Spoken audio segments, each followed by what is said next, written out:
Welcome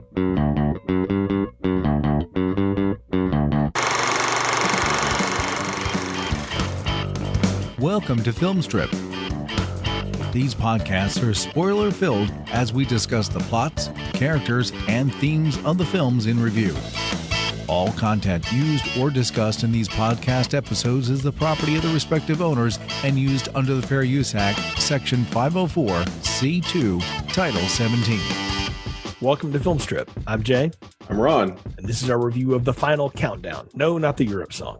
This one stars Kirk Douglas, Martin Sheen, James Ferrantino, Catherine Ross, Ron O'Neill, Soon Tecco, Lloyd Kaufman, and Charles Durning. Directed by Don Taylor, released in 1980 on a $12.5 million budget, grossed $16.6 million at the box office. So modest success, but the movie has developed a cult status through the years.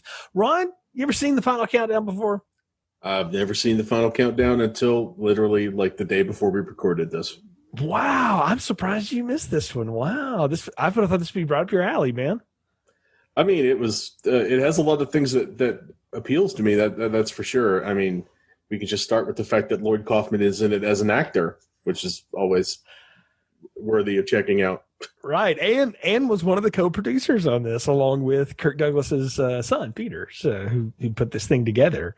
I can't remember a time when I don't remember this movie. I saw it as a kid when my dad was in the Navy. I mentioned that before on the show, and so anytime like Navy kind of movies, we're renting them, he would be like, "Oh, let's get that a shot." Kirk Douglas, Midway, hey, get that a role. Martin Sheen, and I'm not having any idea like what this was about. It's probably 1986 or 87. We rented it or something right when the home rental craze was happening, and I just remember being totally fascinated with it. And my brother in particular, who, bless his heart, never had the eyesight to do aviation, but is an aviation enthusiast. And this movie, half of it is a commercial for how efficient the Navy launches and lands planes off aircraft carriers. And so, I mean, he dug that part of it. I, of course, dug the whole time travel bit. And I'll be honest, even as a kid, I was always fascinated with the idea of the grandfather paradox, or go back in time. If you could go back in time and change something, would you? And if you did, what would be the ramifications thereof? And I mean, there's miles of books that have been printed in historical fiction about this, some of which very similar to some of this. John Birmingham's got a series on them, and I've read a couple, and they're pretty good. But I've always been fascinated by this story, and it's stuck with me. It's probably been a decade since I watched it, but I remember this movie so well because, again, the plot's not that thick, but it's one that got put together, and you load it up with a ton of character actors who can really pull it off, and you get the actual Navy to loan you the Nimitz for a couple of months. I mean, and a squadron, the greatest squadron of F-14s ever assembled, and maybe the best fighter pilot squadron ever, the Jolly Rogers, to shoot all your stuff for you in Key West. I mean, it's hard to miss with something like that. Yeah, I mean, you could have cut all of the plot scenes out and just made it like an hour-long documentary on the Nimitz, just with even no narration or anybody talking about it, just like showing them doing Navy things. And I was 100% on board. I was never a big Navy kid, but I do remember I had a toy like aircraft carrier, not like the G.I. Joe one, but like a small, like, I'm gesturing with my hands, like the size of a loaf of bread. Yeah. Like one of those round Italian loaves. And it had little planes that were stuck on rings that you could take the plane off the ring and put it on the aircraft carrier and like launch, because it had two working catapults. Holy cow, man. To launch the planes. Yeah, I'll have to find this thing somewhere. And it was great. And I had that a lot as a kid, and I remember like Top Gun and stuff, but this one somehow escaped my notice. Yeah, I mean, this is definitely a commercial for how cool the F-14 is. And I mean, they really were just putting them into service. Like the guys, it's funny, the only behind the scenes stuff I can find on this is basically the pilots that were in it talking about it. And those guys were like, yeah, we were literally peeling the stickers off of the F-14s as we're getting ready to fly them for this movie. They had just got them. And it's what's wild to think about. And you meet these guys and you hear them talk, and they just talk like, it's just some guy that drove a school bus is the way they act about it. They were like considered the greatest set of pilots the Navy had at the time. And so literally the best pilots in the world, and they're just shooting a dumb movie. And they all read the script and they're like, yeah, they all got mad at the ending that we'll talk about in a little bit, but they all were like, yeah, I'm going to go and shoot a movie, which I had to go. They all talked about how they had to go convince their wives, like, 5 weeks of my home time is now going to be spent in Key West doing aerial footage for this movie that I'm in. They said, but nobody complained when they were paying us $150 a day as, extras in the movie or whatever. Oh, yeah. He said cash. And he said, which was more than any of us were making at the time. And he said, so yeah, nobody complained about that when it was over. So that's funny to think about, though. But yeah, like I say, man, this one had the kind of stuff that, again, my dad would have been into with the actors that were in it. And I know all of these people from a lot of other things they've done, except James Ferrantino, whose face looks familiar, but I don't know all of his filmography. But Catherine Ross, obviously, The Stepford Wives, among other things, which is just a really celebrated actress. Ron O'Neal and Charles Durning, I know from When a Stranger Calls, which you can go listen to the episode of in our archives now. Ann and I did that one years ago, but they were in that one together. And then Soon-Taek Oh, of course, he's been in so many things. He just died a few years ago, but he just a great actor and in all kinds of martial arts movies, action movies. But I will always remember him as the super bad guy in Mission in Action 2, which is a horrible movie, but he's good in it. I'll say, at least in a hammy performance as a Vietnamese torture person. Yeah, he's the best part of that movie. That's for sure. Yeah, yeah. You're talking about how bad that movie is off air. Yeah, sorry, Chuck. That's not one of your better ones. I think Chuck's aware of that. Yeah, but yeah, this movie has a lot of noteworthy people. I mean, just start off with Midway himself, Kirk Douglas, and Apocalypse Sheen, and that's before you get to like all the character actors who fill out the rest of the non-Navy personnel cast. Yeah, so it's clear that Clout was involved with this in some way, if only because the Navy cooperated excessively. Like, not even this isn't even just the Navy cooperated. This is the Navy like bending over backwards to make a recruitment film. And one of the little tidbits I learned was that in 1980 there were a bunch of posters for this movie that were put up in Navy recruiting stations. Mm-hmm. So that was a fun factoid. But I don't think it had quite the bump that Top Gun had. No, it didn't have that one, but you had Victor Kemper, who's the director of photography in this, and he worked on a billion things for years. Just a great cinematographer. You had David Jones that did all the second unit stuff, and he's basically responsible for all the aerial stuff that you see because they were working on a tight budget. And as the pilot said, they were all blown away by how good of a helicopter pilot he really was. So you had that going on, and I mean, they let them have access to the Nimitz.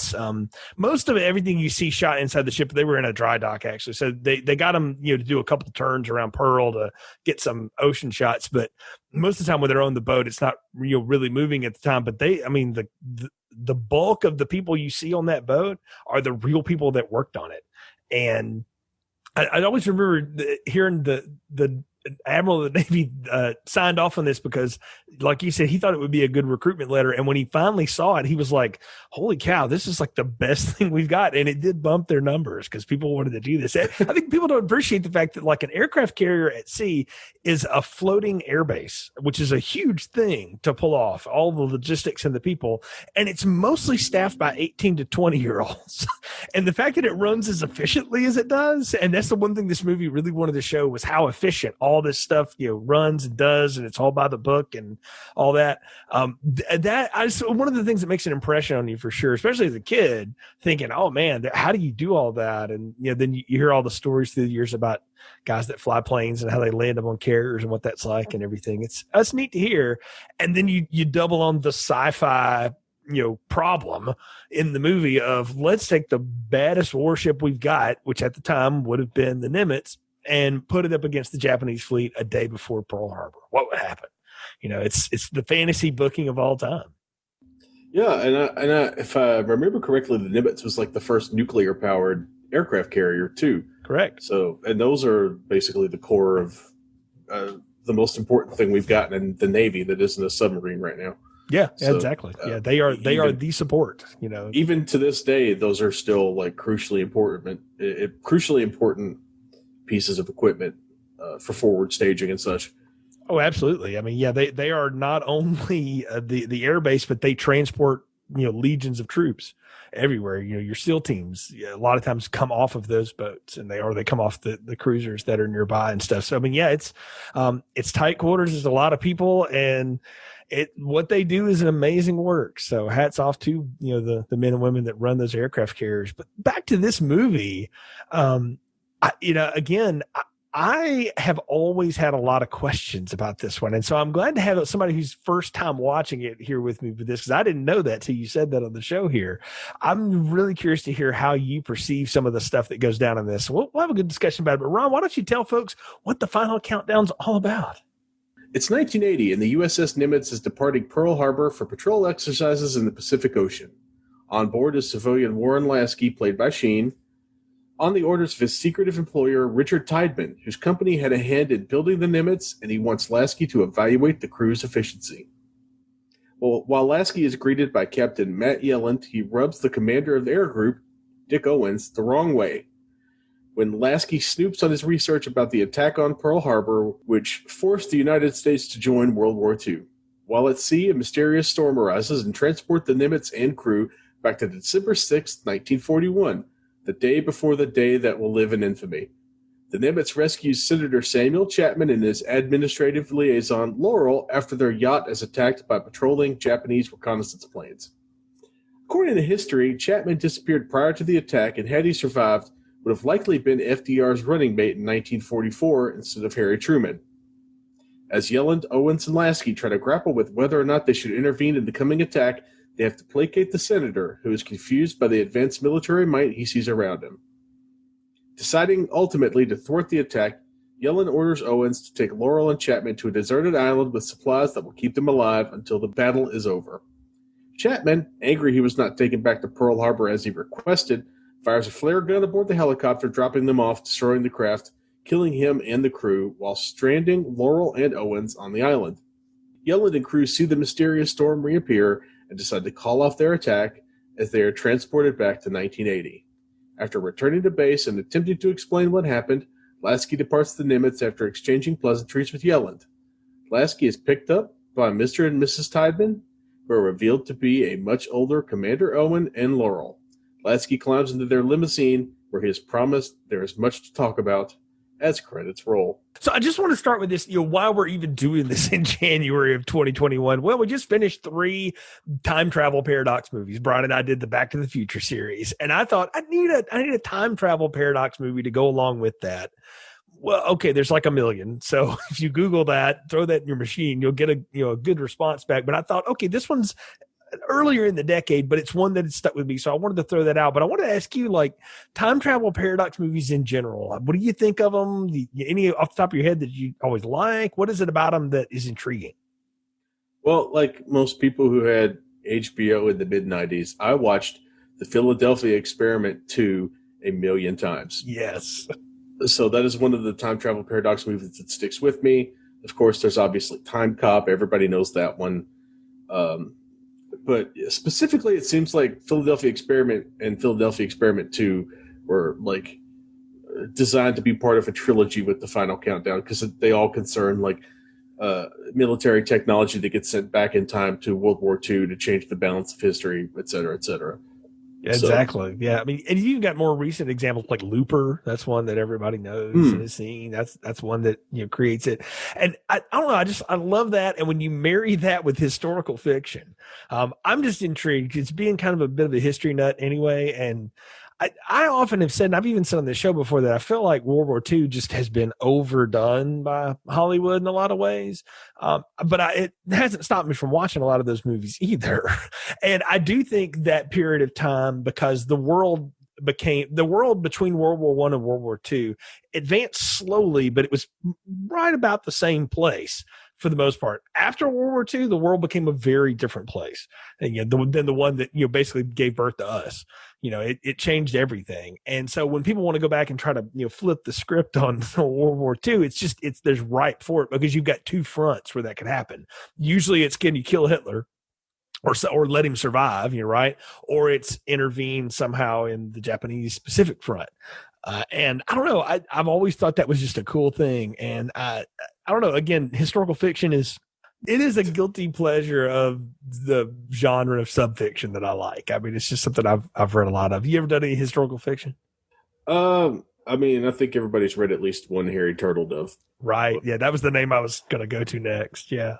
Yeah, but other than that, it tends not to be my bag. I tend to go more towards like hard sci-fi. Yeah, at least these days. Yeah, and I can understand that. This is definitely not hard on the sci-fi, as they bother to explain absolutely none of it at all, which maybe is the right impetus. I don't know. We'll get to it, but we've talked about the U.S. Navy's involvement in this. Obviously, unlimited access let them see a lot of stuff that you wouldn't have seen any other place except, you know, if there was an ambitious news crew at the time. And I try to put myself in the mindset, and I was alive, but I wasn't paying attention to things, and what it was like in 1980. You know, for us, we were just very few years after Vietnam. Reagan wasn't in office yet. It was a different time in America. We were kind of coming out of a tough recession, all this stuff, but we had all this, we had the leftover of what Eisenhower coined the phrase of as the military industrial complex. And in a lot of ways, this movie is very much I don't know if it's a criticism of or it's a commentary on the military industrial complex, because the central crux of it is the guy whose company is most responsible for creating the Nimitz is also on the Nimitz at this time. And so at some point he has to go back in time to leave himself there so that he can create the company that will create this. But if his ship intervenes, it will stop the thing that really put the military industrial complex into high gear. So you see what I mean? Like, I feel like Ron O'Neal, like you start losing your mind when you start thinking about this stuff. Yeah, I just need to give myself a comb over and yell about the budding, the paradox of having to Cal Reese yourself, right? Yeah, so to speak, because that's basically what it is, right? He's got to go. He's got to be born, and he has to go back in time to ensure that he can build the Nimitz, basically. Yeah. But he's got to have no ties to anybody, so when he disappears, nobody says anything in 1980 about it. So does that mean like he killed his parents at some point? That's what I got a lot of questions. Like, did he just sort of move away from home? And I mean, if you look at the guy, the actor at the time is 42. He's playing somebody that's probably supposed to be about 35. So you could justify in your head that, like, okay, when that guy turned 18 in 1962 or whatever, instead of tuning in and dropping out and dropping acid, he decided, I'm going to join the Navy. And maybe his parents were hippies, and then he left them at Woodstock and he joined the Navy. I don't know. But it's also like the machinations of it to become the commander of the air group aboard the Nimitz, the lead ship in the Navy. It's not a job you apply for on LinkedIn. Like you got to be the best to do that. And that's pretty amazing to think about. If you start applying that kind of logic to it, like, I don't know, the threads get a little bare on some of it. Because the other question I have for you, we'll just ask now, because they ask it in the movie and the way it plays off is ambiguous to me. Do you think Lasky knows? Like, is he in on it at some point? Because it's almost like it doesn't make any sense why he's there. I think he's there as part of his role as a defense contracting weasel, because I think this is still some sort of like it still seems like it's a shakedown cruise for the Nimitz. Yeah. So he's on board to make sure that nothing goes wrong and to, pick brains and that kind of stuff. I mean, it's probably a little bit more than a shakedown cruise, but it's early. So I think maybe he's there because Tideman needs him to be there. He does. Like, in a lot of ways, if Lasky's not there, a lot of things that happen in the movie won't unfold the way that they need to for everything to work out. Because that's the mysterious thing. And I've never noticed this before until this watching of it. But in the opening scene, when they're running, everybody around, and you're seeing all this stuff, and you see this limousine start pulling up to the Nimitz. It's the one that picks up Lasky at the end of the movie, but it's Tideman's limousine. And I'm like, okay, so if we're to believe the logic of the movie, he's already there. So his old self is doing Marty McFly. He's on the stage watching himself play Johnny Be Good. He's there to make sure that Lasky gets on board, because he's got to have some reason for there to be a voice in the room that's non-military to have those conversations.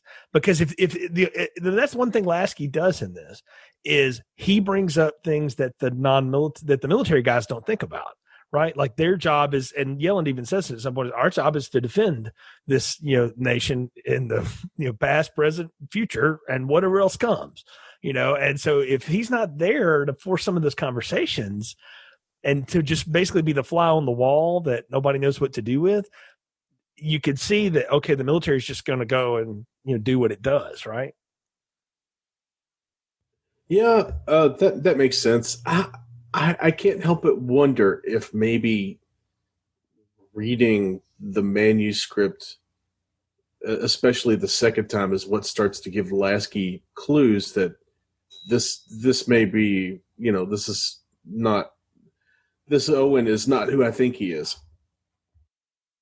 Yeah, there's obviously something more to him, because he's fascinated by, when you meet him, the first time we really meet him in a scene is Martin Sheen's been taken to his quarters, and he's next door. He basically shares a block in the ship with Commander Owens, and he noticed the doors are locked. And so, being a big snoop and a corporate weasel, he walks right in and starts reading everything on the dude's desk. And it's like a memorial to the attack on Pearl Harbor. And you read that initially as this guy's a historian. And so he's writing a book about Pearl Harbor, because, I mean, it's not a far stretch to think about. A lot of things people don't realize about, like, leaders in the Navy, like, above being, warriors and all this stuff, they're really academics in a lot of ways. Like, if you're the captain of a boat, you're pretty much a university president, and you have to deal with all the deans, which are your department heads, your CAG, all these other people. So your CAG would be your provost in a lot of ways, or your vice president in a lot of ways on an aircraft carrier, because that's what you're there for. It's his stuff. And so for him to be obsessed with, like, the attack on Pearl Harbor is not a far stretch, but when you know the secret of the movie, you realize he's doing all that so that he can make sure that they do everything right to get back to the point, right? But my question is there ever a point where the intention is they need to intervene, or is it they don't need to he doesn't need them to intervene, he just needs them to drop him off on that island so that he can grow up to become Richard Tideman? Yeah, I think the goal was never to intervene in Pearl Harbor and change the course of history. I think the point was always get himself on that island, and knowing military people, being a military person, he knows that they would feel compelled to intervene, but that he would also have Lasky on board to kind of support the idea of dumping off the civilians, so to speak. Right, except for Lasky, which we'll get to in a minute, but we'll talk about how that all works out, because there's a definite moment where Owen looks at him, and it's almost like he's telling him, you don't need to get on this helicopter with me, because he's going to at one point, but he's not. We'll get to that. We'll get to that. I do like the idea, though, of how they play all this off. I mean, the first 15 minutes of this are nothing but how efficient a carrier runs and how they launch all these aircraft. And I don't know. I really like that, though. I got to say, for a movie made in 1979, basically, they did some great cinematography, and it's all punctuated by John Scott's score. I mean, it's like this military triumphant score, but then it can devolve into the 80s paranoia unsolved mysteries score at the same time. It's kind of neat. The little minor key thing that it's a ripoff of The Exorcist and 20 other things. It's so cool, and it's so different than the music. Yeah, I really got a kick out of the combination of the sci-fi score with the triumphant military march score. If this movie has done nothing else, it makes the Navy look amazing. It does make it look very interesting, but without over glamorizing what they do. Like when they go to the whole general quarters bit, and this is after the storm hits, and everything. That was an actual drill. And the guys said that wasn't just for the movie. They were trying to, time us on how fast we could load up everything. They run that all the time because when a wartime scenario hits, they got to be able to do it for real. So that's constantly what you do when you're on a boat in the Navy. My dad just talked about that. He said, you're either doing your job, you're learning about your job, or you're doing a drill. And then when you're not doing that, you're either eating or sleeping. He said, that's just all you do all day because you don't have anything else to do. There's nowhere to go. That's what you do all day. And you just drill and drill until you get it down so perfect that it'll work in the time when you need it, which is cool to see. What do you make of the storm and the way that they play that off and pull that out? Where does that come from, Ron? What's your reading of how that happens? I kind of feel like Tideman knows when this storm happened and when the storm happens to leave him. And I kind of feel like that Owen has this mental ticking clock as they go through the scenarios. So I kind of feel like he knows it's going to happen, and he wants to make sure that he gets on everything happens the way it needs to. But I also feel that that them not explaining how they ended up going backwards in time, other than to say it was the weirdest storm we've ever gone through, is probably a smart decision on their part, because there's not going to be a good answer. There's not going to be a satisfying answer. I don't think that people would be are going to be thrilled by the shoulder shrug. It just happened. Go with it, man. Answer. But I think people would be even madder if they gave them some sort of flimsy techno babble, like, the nuclear engine's on board, some wires crossed, and I don't know, somebody dropped some radium on a clock, and somebody was bitten by a radioactive time traveler, and this just happened. Can I give you my personal theory on it? This is not in the movie. This is Jay just writing things together. But if Tideman Industries is this all-powerful defense contractor, multi-level national company or whatever, who's to say they're not the forerunners of CERN and invented the Hadron Collider and created it? And so he creates his own existence. Because let's just solve the grandfather paradox problem right now that Lasky lays out. It's like, well, if you go back in time and meet your grandfather before he has any children or anything and you kill him, how can you ever be born to go back in time to meet your grandfather? And the truth of the matter is if you go back in time and you do something like that, if you were to go back forward to time, you've now done the Doc Brown alternate timeline, alternate 1985, where Donald Trump runs Hill Valley or what the hell ever. And that's what this is the same thing. So Tideman at some point becomes aware, or through that technology, like, holy cow, we created a wormhole out in the Pacific Ocean, and it takes things back to 1941. And so he realizes, like, okay, so that now I can set this all into motion. So what we're seeing is maybe not the real 1980, it's the alternate 1980 that has been created by Tideman Industries, playing with the God particle or some Dan Brown nonsense. That makes sense to me. That's as good an explanation as anything that the movie came up with, because they didn't. Yeah, they didn't care to. They didn't care to try.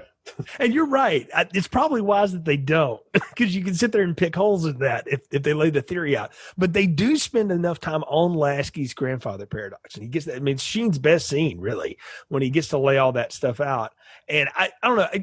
You see Martin Sheen now, and he's doing commercials for like how to get money off your senior drugs and stuff like that, and whatever. And that's fine, but you kind of forget like how good of an actor this guy really is, and the way he can just chew through dialogue like that. It was pretty amazing. And I wanted to ask you, what do you think of his whole grandfather paradox? Do you think he starts to bring some of these Navy guys around on it, because some of them seem like it's just total bullshit?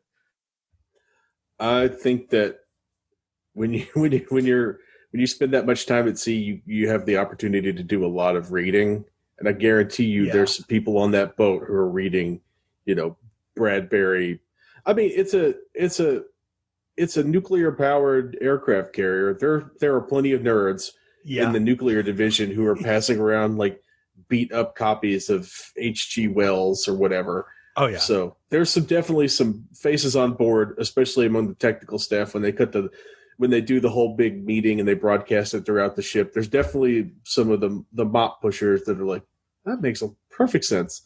Yeah, I'm gonna go invest in some GE stock or something. Right. Yeah, they're trying to figure out how to make a buck. I did find that nobody made that joke or whatever. We haven't talked about him here, but man, I love Kirk Douglas in this, and I think because I like him because he's not playing big Spartacus Kirk Douglas or anything. He's playing what a Navy captain would be. He stays calm, keeps his men calm, tries to work through the problem. I mean, I love it. And I think it's, in a lot of ways, he's not in a lot of the movie, but every time he's there, he's just there's just such a presence of him on the screen. He's not a big dude at all. That's the thing about like watching him, particularly when he's, and we talk about him like he's old in this movie. He lived another 40 something years, to after it. But this guy has such a presence that you can see he commands respect. And I really dug it. I really enjoyed Kirk Douglas underplaying it a little bit, doing it more. I mean, he still had a few moments where he got to be, Kirk Douglas, let's go shoot the Japanese and whatnot. but at the same time, it's like it was a very good, like, it leaned really well on his look, his, not necessarily his persona, but the kind of gravitas that comes with his age and his stature as a performer and even as a person by this point. I mean, yeah, he was already a legend at this point, and he's just done everything at this point. And it's almost, you almost want to say like, God, it's kind of a nothing role for a guy like that, but it was perfect. It was perfect casting in my opinion. I thought he was fabulous in this, and I thought he was a good counter to Sheen in the scenes that they had together, because like you say, Sheen is definitely like the corporate weasel all the way, whether he's in on it or not, or becomes aware of it or not.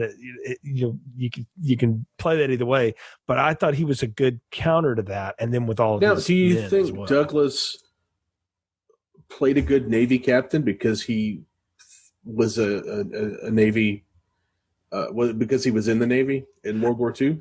I think he would probably have a lot more insight into it than the rest of them. And I think too, he had access to the leadership on the ship and leadership in the Navy, and it probably got his door open a little bit more, not just because of the Hollywood connection, but he was one of them.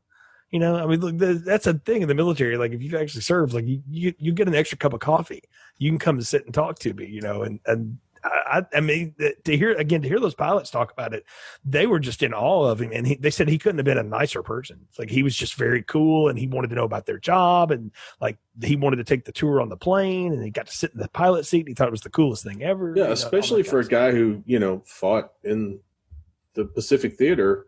Yeah. Was he in the Pacific or the Inland? Anyway, it doesn't really matter. But a guy who fought in World War II. Yeah. To get a chance to go from, being on an anti-submarine boat in 1941 to see what things were like, 40-ish years later in the most advanced ship on the planet. That's gotta be a cool experience for him, because he can definitely, and I guarantee you he definitely had some stories, because I mean, he got a medical discharge because he was injured in the war. There was plenty of stories to go around. Yeah. And that had to be a really cool experience for both the guys in the ship and for him, because I enjoyed just seeing the ship in action, and I have no connection to the Navy. Oh no, it's so cool to watch. And again, to watch him in command of all that and just kind of keep everything together. And I love it. He constantly reminds people like, hey, we're going to work the problem a piece at a time. We're going to do this. I'm going to bring my people together. Everybody right now, let's talk. And he's not doing the, pound his fist on the table kind of routine. It's more of the, what are you really saying? What are you talking about? How is that possible? What does that look like? And obviously he has a great relationship with CAG, his commander of his air group, Owen, James Ferrantino. And they clearly have been together through a lot, and he trusts him. He trusts his opinion over a lot of other things, which is that is a little funny. Like, you would listen to the CAG a lot if you're the captain, but you have like an XO on the boat. You have, on the ship, you've got other, lead command, like Lieutenant Commander Kaufman actually would be somebody who might, get consulted on a few things, as it were. But yeah, I love the interaction of all the Navy people and the actors playing the Navy people here. Ron O'Neill's great, and I mentioned him before.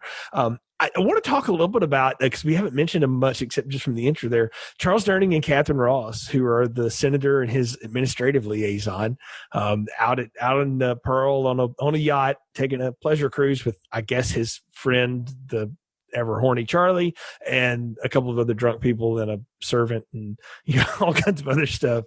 And I like the way that we introduce him in here, because for years, I think one of the first things I learned how to Google, honestly, was like, is Sam Chapman like a real person? Like, I really wanted to know, like, did they take that out of history and, try to fudge that? And this is all made up, apparently.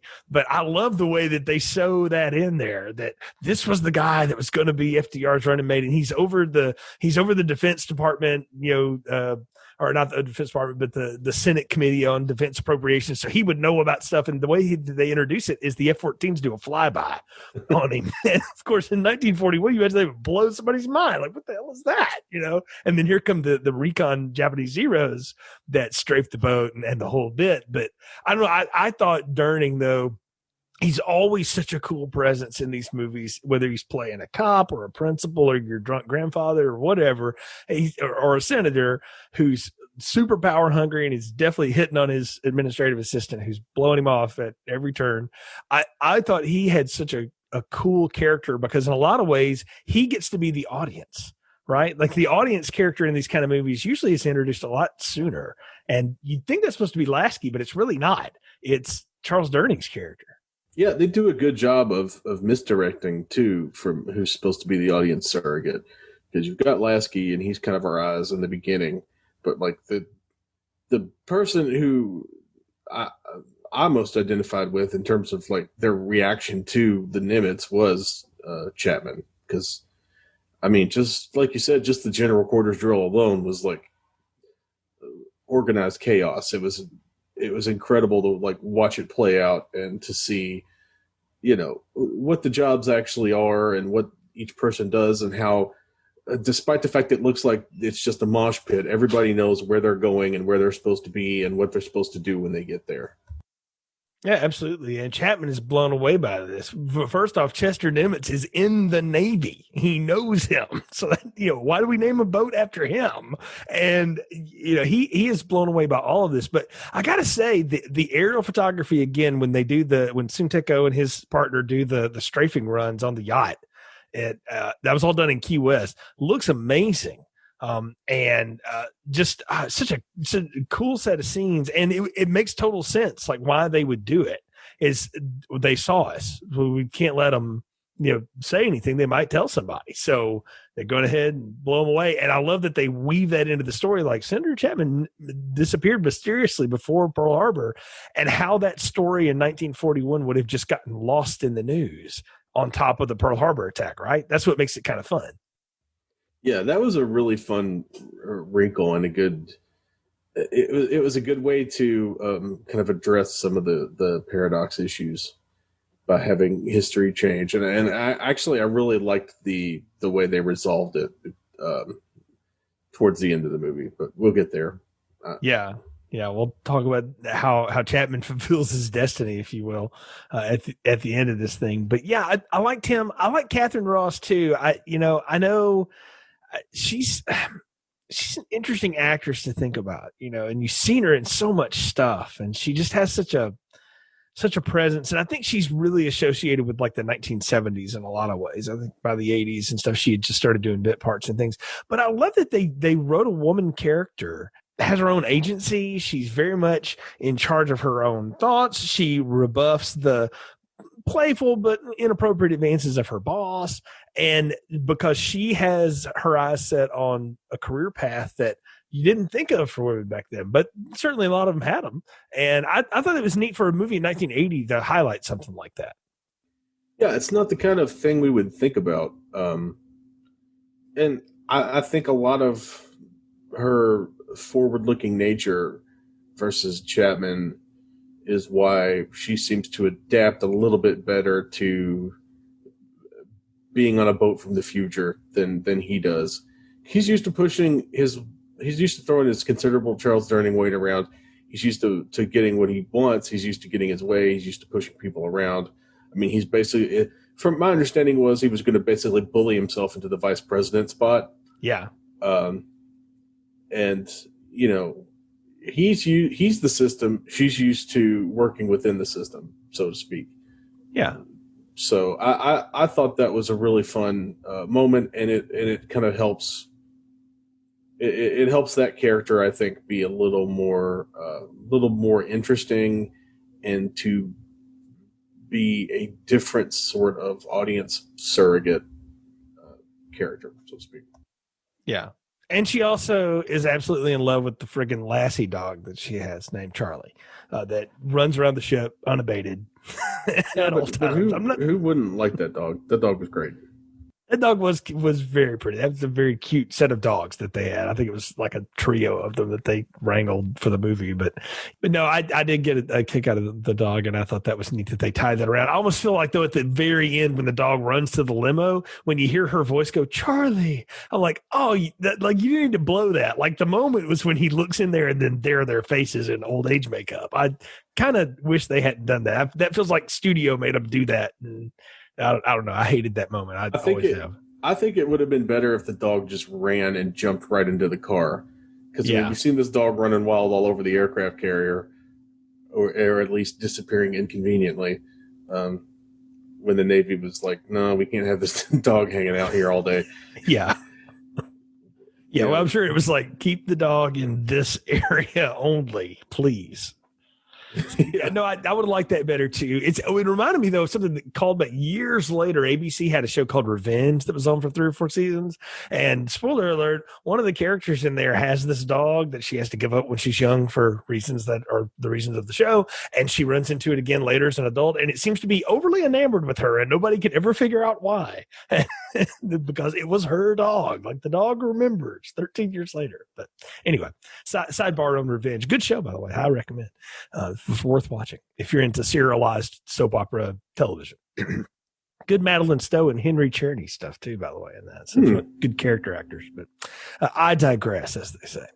So yeah, we've got Laurel, we've got Chapman. The whole shootout happens. I love the way the F-14s like are screwing around with the Japanese heroes, and they keep begging for permission to fire. And they finally are like, look, they just blew the yacht up. Can we please blow these people out of the sky? And they do, and it's a matter of moments, and it's mostly just like good aerial stunts and things like that. But I love how they leave no doubt in mind that yes, if our superior technology went up against the old, more primitive technology, it would not be a contest. Because that's usually the other way around in movies, right? It's like, oh, the old stuff will take you out, right? Yeah, because that was part of the hurt of Vietnam was we had all the superior might, but we couldn't beat these people, right? We couldn't beat that army. Or at least that's the way history tells it, right? And this seems like on the other side of it, it's like, well, actually, if the F-14s went up against that Japanese squadron, 3 of them probably could have taken out the whole fleet. Yeah, they weren't exactly going up against the Vietnamese military, which did have a significant support from both China and the USSR. True. They were going up against, propeller-driven planes with, nose-mounted 50 caliber machine guns versus 20 millimeter death bringers. Yeah, exactly. Well, I mean, it's the first one that gets shot down. It's just the quick on the gun, and he probably put about 60 rounds right through the tail of that thing, and it crashes that Sunteko's plane.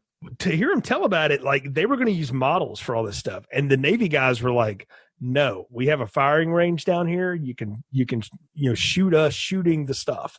So the gunshot and the missile shot are real shots. They all talked about like how fake it all looks in Top Gun and stuff like that. Like, no, this is what a real one looks like. And they shot a 2 drone planes with the actual stuff, which I thought was pretty cool. Yeah, it looks great. It looks awesome. Just the footage of them loading armaments onto the Tomcats was like, I was 200% on board for that part of the movie because I was like, I've always kind of wondered how they mount those things onto these, how you stick a missile under the wing of an airplane and it doesn't just fall off until you're ready for it to fall off.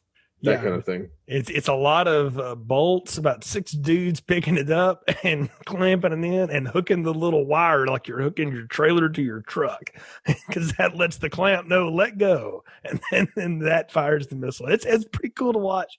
Good aerial stuff there from that dive where the Tomcat comes in at that basically a 90-degree angle and then flattens out right before it hits the water. That was amazing.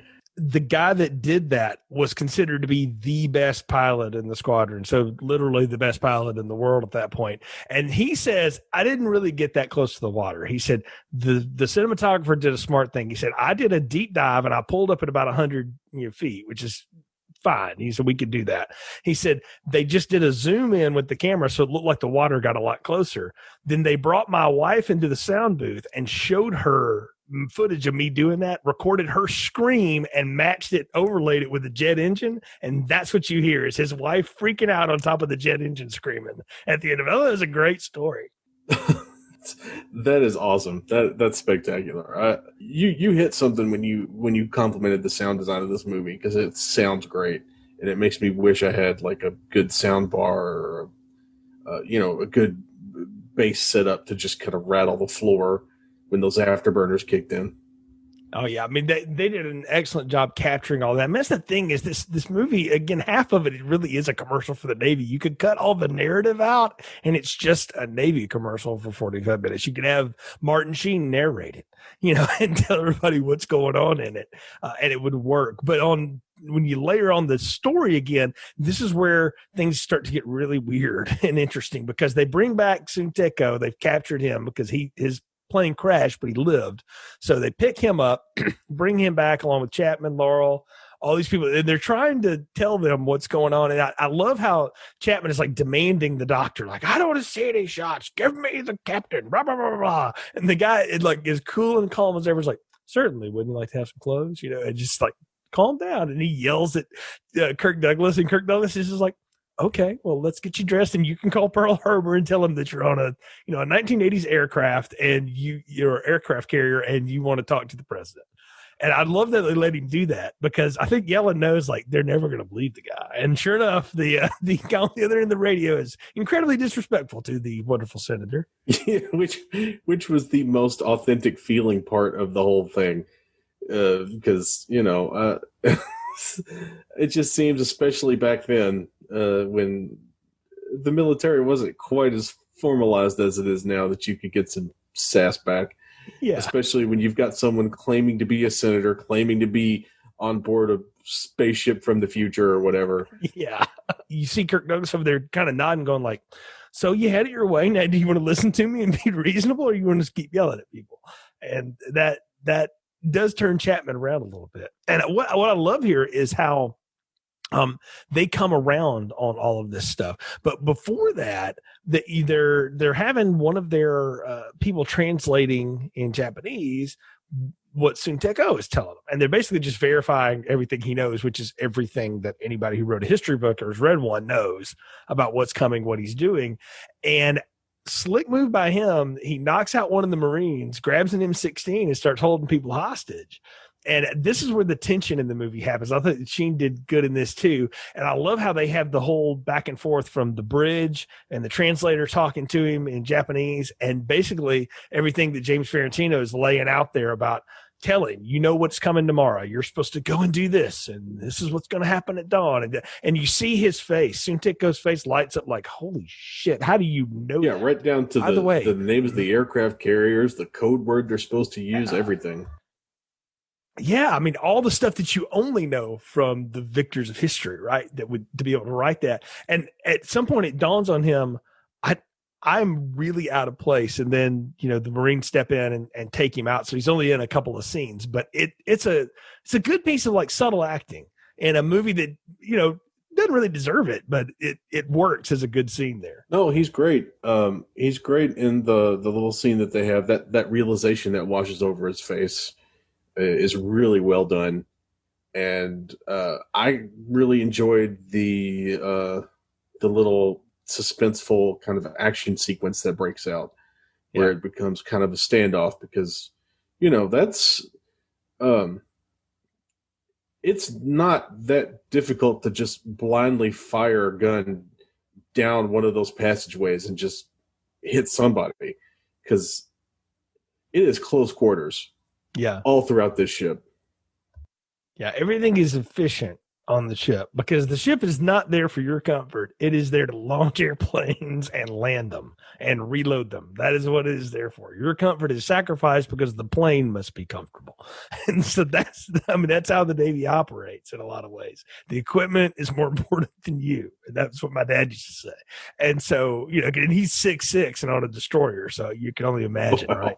But I love that scene, the way it works out. And I love the decision to intervene. I wanted to ask you what you thought about that. Like, okay, we're going to load up and we're going to go and take on the thing. And this is where the pilots kind of waiting too. They're like, we really wouldn't have to load up that much. Like Captain probably would have sent like a refueling plane and about 4 of us, and 4 Tomcats could have taken out the whole bunch because we're going 3 times as fast as any of them could. He said the problem with, the Battle of Midway and how hard it was to sink all those battleships and stuff was because they couldn't get a good angle. The planes weren't fast enough. He said, well, we wouldn't have had that problem like at all.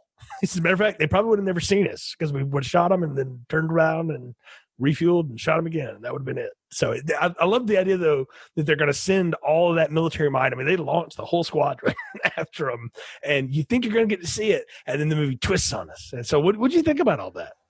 I was kind of hoping for more like Zeros getting wasted by, F-14s, just on a pure enjoyment standpoint. I had family who fought in World War II in the Pacific Theater, who had unkind experiences with the Japanese, let's say. So there was a little bit of that let's go kick their teeth in kind of jingoistic thing.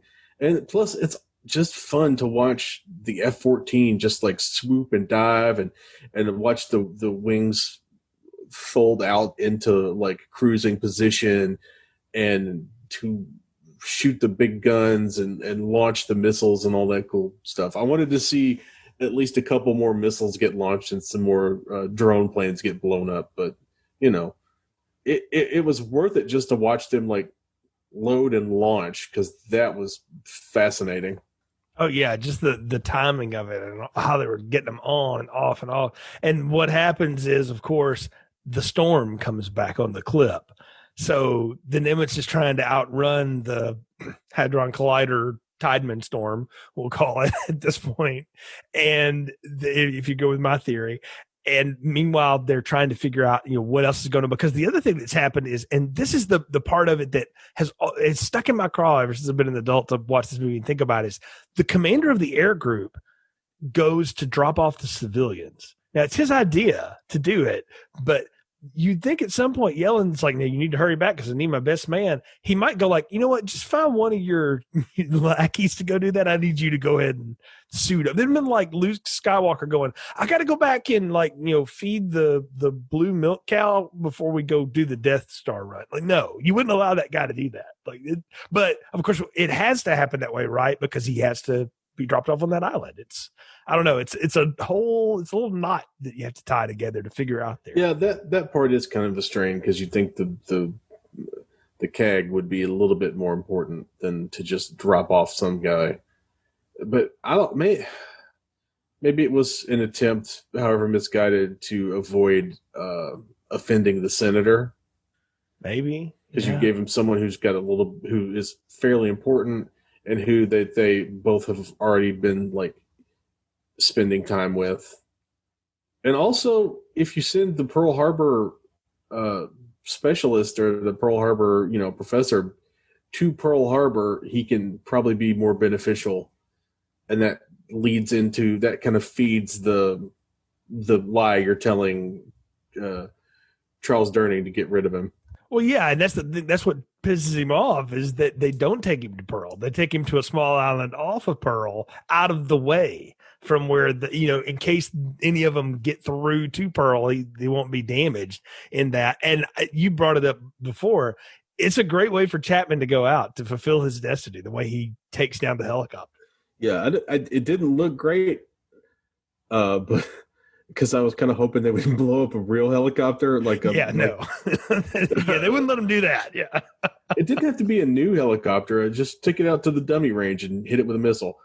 That's what I want. Just blow some stuff up in a way that I like.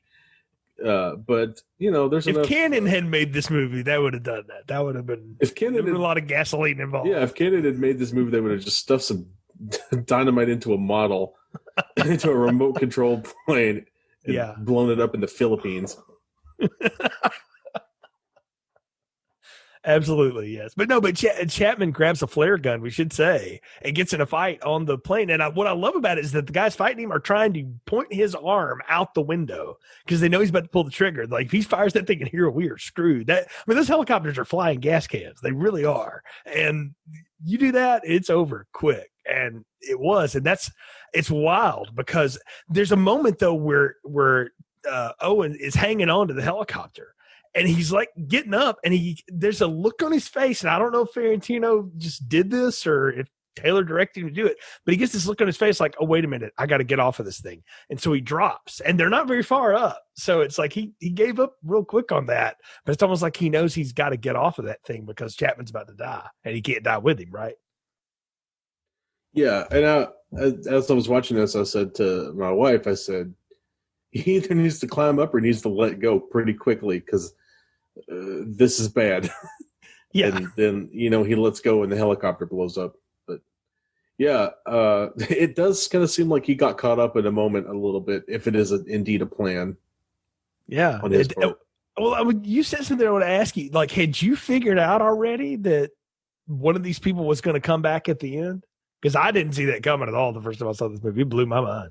No, I completely missed that one. I wasn't expecting that at all. But I'd also missed the limousine pull up in the beginning, I guess, because I wasn't paying close enough attention, or I was too busy looking at the aircraft carrier to care about the suits.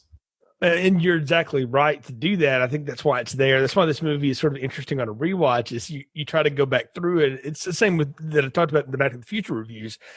After you know how it happens, can you go back and try to figure out like, oh, that's when they do this and do this to get to this point? And we talked about it, Brian and I did at the end of that first movie.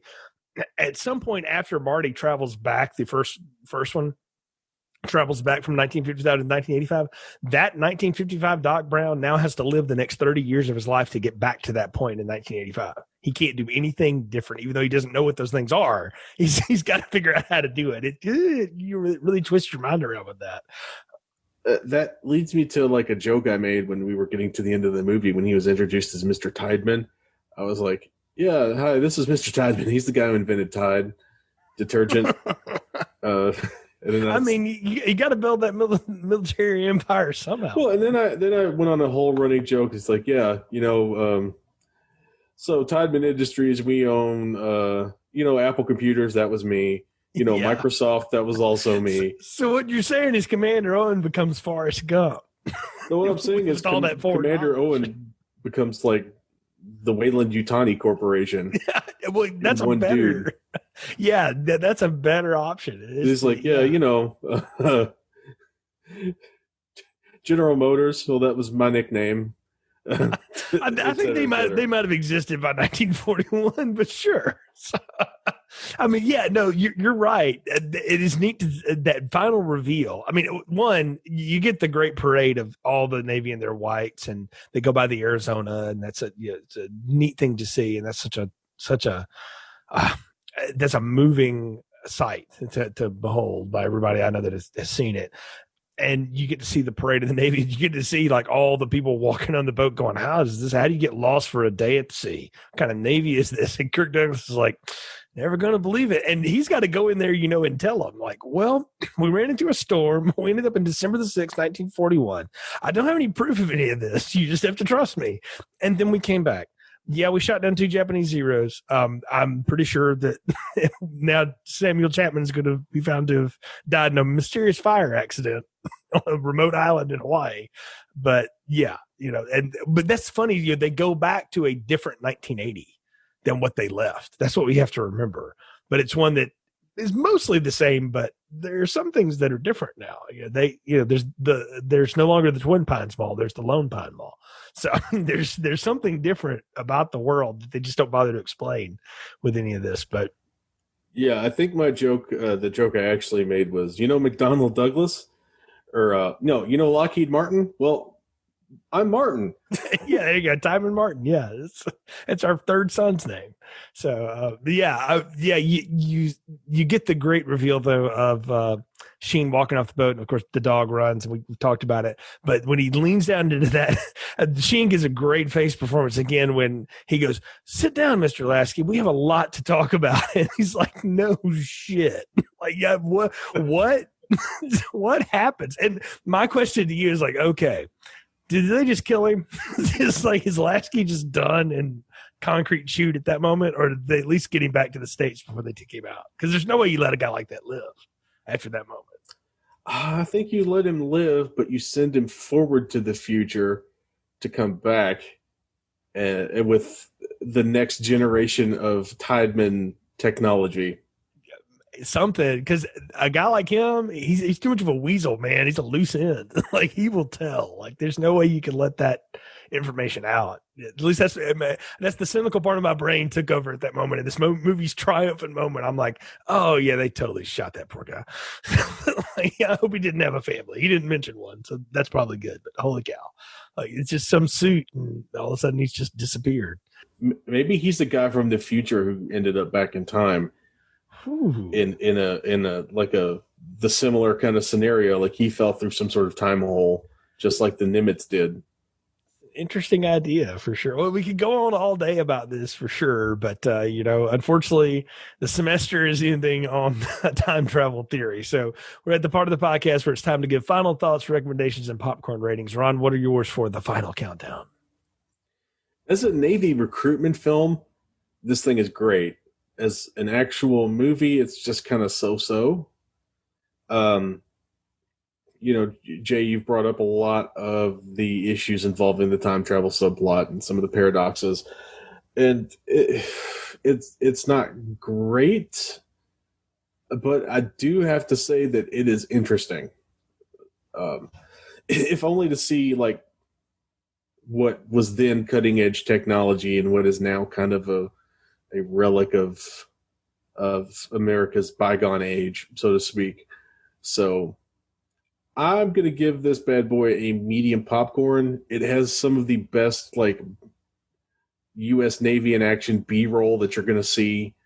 And I really do think they could cut a really good Nimitz documentary out of this footage.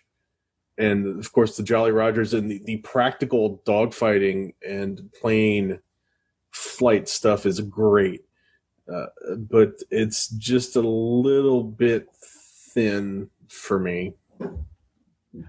I think that is entirely fair, what you're saying. Obviously, this is that I've held on to since childhood, so I have a lot of feelings about it, but not so much that I can't like pick it apart too. Like, it is a thin plot. The feather I will give it on the other side of that is that it is something that spurs a conversation. And I think this is a fun movie to watch with people and then go, okay, two things. One, can you talk about the logic of the movie and how does that all work in Tideman, and, come up with your own theory of how it orchestrates. But then also just the other idea of like, what would the world have been like if the Nimitz went through with it and they wiped out the Japanese fleet? Well, you end Japan's involvement in the war. Then you also have to go back and explain yourself to FDR, who was not exactly a man to be trifled with. As we all know from history. How does that all work out? Because then the next option is like, how fast can the Nimitz get to Europe? Right? Because Berlin never gets bombed to death. Like or London doesn't, rather. You change the world, and then you don't think that the guys aboard the Nimitz eventually go like, just so you know, Russia's going to be a problem for us. So do you want us to go ahead and take care of that now too? Like, really, like... Oh, definitely. Yeah, you can change a lot with that. I mean, it almost happened at the end of World War II anyway, so we may as well just go ahead and go with it. Right. I mean, that you could make a whole series out of that. Thinking about it. The other thing is you got to remember, too, aircraft carriers have a lot of stuff on them, but it's not unlimited. So at some point, like, they don't have the ability to refuel. They don't have the ability to rearm. They have a finite supply of the things that make them superior. So you have to very strategically deploy what they can do, and no telling how much of it has to get blown on the Pearl Harbor attack. I don't know. That's a fascinating just side. I think you could definitely refuel, because I think jet fuel hasn't changed all that much. But I do think that you do raise a good point about needing to rearm. However, there are a lot of technical manuals on the Nimitz, and there is a lot of and it's not like we definitely had plutonium and uranium and stuff like that just hanging around because we were in the throes of developing our nuclear program, or we would be shortly. So right. Well, there's no need for Project Paperclip if we raise Berlin with one jet fighter. True, right? Yeah. What I'm more thinking about is it's not so much that the ship would get to a point where it couldn't operate anymore. It's you can't rearm those planes. Like, you can go sit down with Henry Ford and tell him, here's what I need you to build. And he's going to go, that's cool. None of that exists right now. So, like, I don't know what the hell that is, kid. I don't know what a cellulose encase is. What? Like, you can't build a Sidewinder in 1941. There's only. Yeah, but you could probably slap some V2s on there and figure something out. Yeah. Once you took them out, the one thing you probably could do, you probably could refit the guns. You probably could refit the barrels of the guns, and because that was one thing we could definitely build guns in America. So they could do strafe runs. I guess we've just built an entire like Harry Turtle of alternate history here for what this Nimitz could have done in World War II. But I do think that's part of the fun of the movie is that it gives you that. I'm getting around to finally to my rating on all of this. This movie's not perfect by any means. It's got some great performances in it. I think it's fun to watch these performers now, some of whom are long gone, but to see them really some in their prime and really on the other side of their prime, but still doing good stuff. It's a medium popcorn for sure, but it's definitely one to watch. And if you haven't seen it, I hope we've intrigued you enough to give it a shot, because I think the Final Countdown is definitely worth your time. Yeah, it's definitely worth watching. I was a little skeptical going into it, but I'm glad I watched it. And honestly, I will definitely watch it again. Yeah, it's definitely when it rolls in on Prime, usually but for about half the year. And then right now, I think we both watched it on your Tubi or the Roku channel or something. It's almost always streaming somewhere, so you can check it out. Yeah, it's on Tubi. It's on Tubi and it's on Roku right now, and it's definitely worth a watch because it goes by pretty quick. I will say that, and maybe it's because I'm rapidly approaching middle-aged or already middle-aged dad, but it kind of hit the right lay on the couch, kind of zone in and out, maybe fall asleep for a little bit and wake up to the sound of gunfire sort of movie. Yeah, really, like if you've ever seen this movie or if you're just trying to absorb it, like when you hear the music kick up and they're just showing Navy stuff, you can go fix a sandwich, and when you hear dialogue start, come back. Because we're at the intermission and now you're into the next act of the play. I think you should reverse that.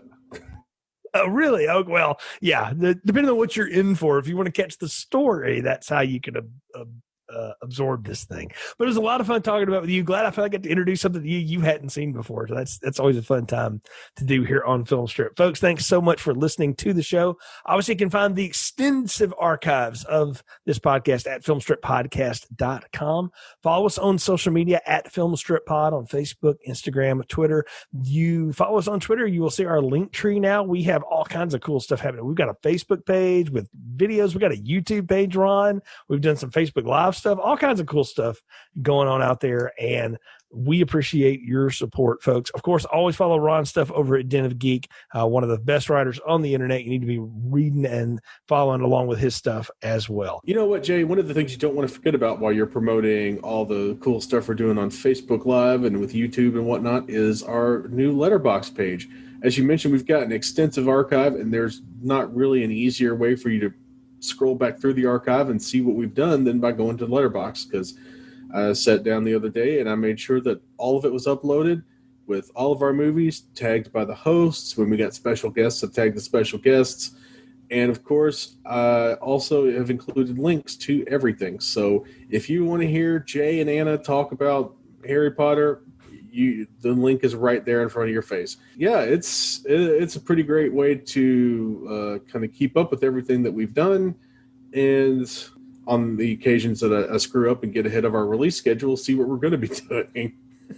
Yeah, you might get a tease on there, but yeah, Ron has done a great job putting that together. So check out our Letterboxd. Again, if you go to @FilmstripPod on our socials, you'll find links to our link tree. All of it's there for you. We appreciate your support. Until next time, for Ron, I'm Jay. Thanks for listening to Film Strip. Thank you for listening to Film Strip.